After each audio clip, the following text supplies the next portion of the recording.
North West England. Tony has been a chief up to recent times, so he's much more geared to talk about technology than I am. So please give a warm welcome to Tony McGurk, and thank you for your attention. Thank you very much indeed. Okay, can everybody hear me okay? Okay, a couple of questions. As Neil said, I'm fire chief and retired last year in Merseyside. Main city is Liverpool, home of the greatest soccer club in the history of the world. Anybody support Liverpool FC? Yeah, one good man. Nobody else? Okay, I've been coming to these shows for about 30 years now. Is this the first time anybody's been to? Is this the first show for anybody? You've all been coming to a lot of these shows. You've all been coming a long time? I thought I'd seen everything until I came here today to see the Sofico stand. And first of all, can I say congratulations to Sofico for such an impressive display of technology, but also for having a stand that is a little different and a little innovative. And that's part of the reason I'm here, because I find these shows can be very, very samey, very repetitive, and it's nice to see something that is innovative and different. And the other point that I think is really important about being different is having technology that actually works. I was a firefighter for 35 years, and a lot of those incidents you've just seen, and the sort of incidents I went to, and in terms of an emergency, nothing really can surprise me. And it seems to me the answer to our problem when we arrive is to have technology that can be flexible, that can be dynamic, and be deployed easily. Before we get there, however, it is important that the technology that goes into that building is as innovative as it possibly can be. I've been in a presentation today about the codes of practice that are going to come into the UAE, and I think make a fundamental difference to building construction from now on across the United Arab Emirates. No longer will you see buildings built the way they used to be. What it means for those people responsible for the fire engineering, for the fire technology in buildings, is they're going to have to look again at some of the principles and some of the ways of doing things. For example, sprinkler systems, there's going to have to be different pumps, more powerful pumps. It is no longer going to be acceptable to pump downwards for a sprinkler system. Many buildings in Dubai and the UAE have a downward system. For example, the Burj Khalifa. So some of those technologies that have been deployed in the past are no longer acceptable for the future. And so on the Sofico stand, I was really interested to see some of the new pumps, some of the new technologies. And I think there's a lot of new technology that needs to be considered as you go around developing your new approaches to safety. In terms of firefighting, again, I think there are some really interesting technologies. What attracted me to this show was some of the mist technologies that I've seen deployed. I've got a couple of quick videos. I'd always thought about a firefighting water mist as something that my firefighters should not use on electrical fires, as something they shouldn't use on kitchen cooking oil fires. I don't know, somehow we train our firefighters to be very careful about the technology we apply to put out fires in kitchens and electrical fires. I've got a couple of clips. First of all, of a kitchen fire where a mist system is deployed after someone's pumped water fast. There's the fire. Someone comes along and helpfully puts a load of water on the pan fire. And that's supposed to be, at the back there, there's supposed to be a dummy. There's the dummy. The fire's going on now. Now, my firefighters were trained for that sort of fire, use a foam, never a water.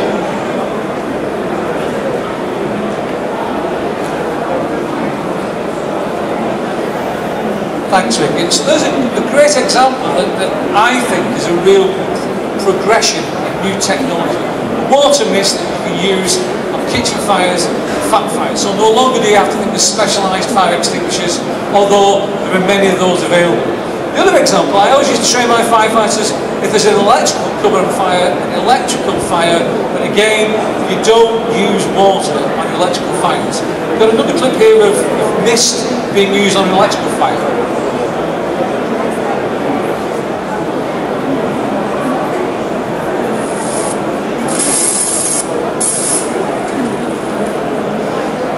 see in a matter of 2 or 3 seconds, very efficient, very safe. That sort of technology when I joined the fire service many years ago simply wasn't around. So I would urge you to look at some of those technologies that are available through the MIST technologies of today. If you look over there, there's a backpack system. One of the innovations in the UK, particularly for high-rise firefighting, is for firefighters to be able to attack a fire with a very aggressive early attack using a water mist system.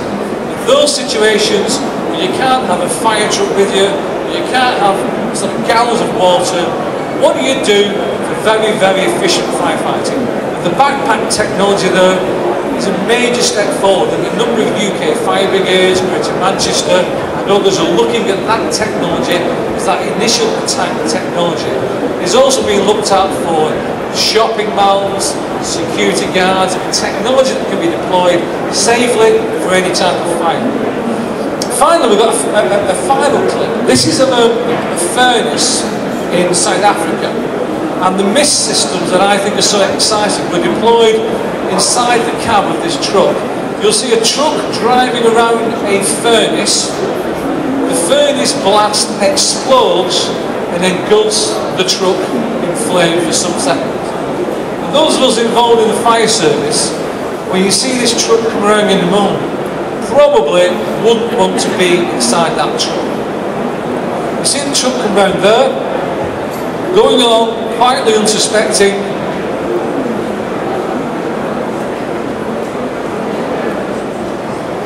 This is slowed down so you see the actual fireball come out and engulf the truck. That is not a good day. Whoever's driving that truck is really not having a very good day.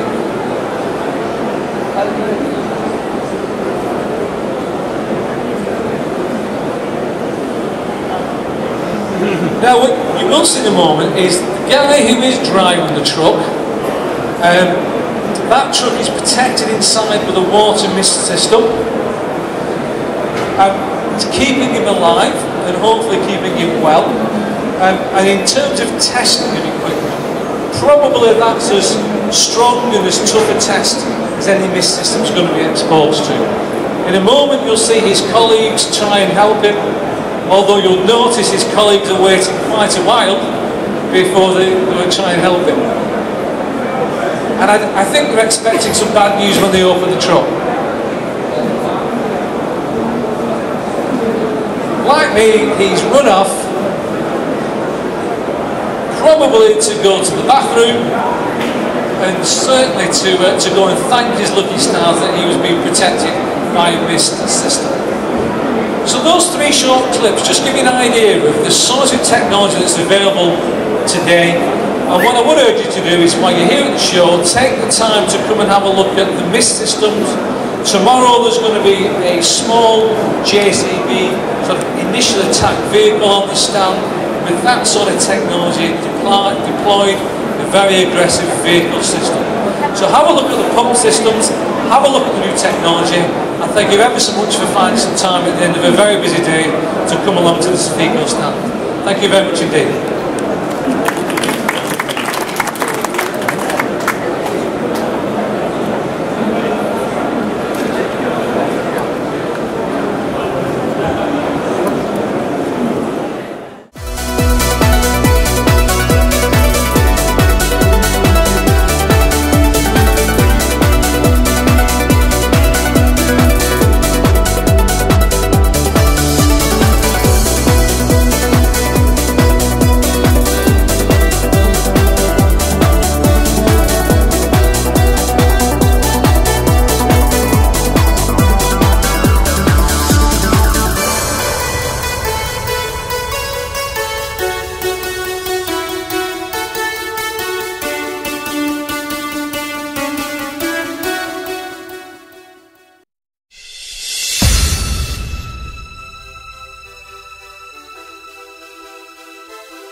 Thank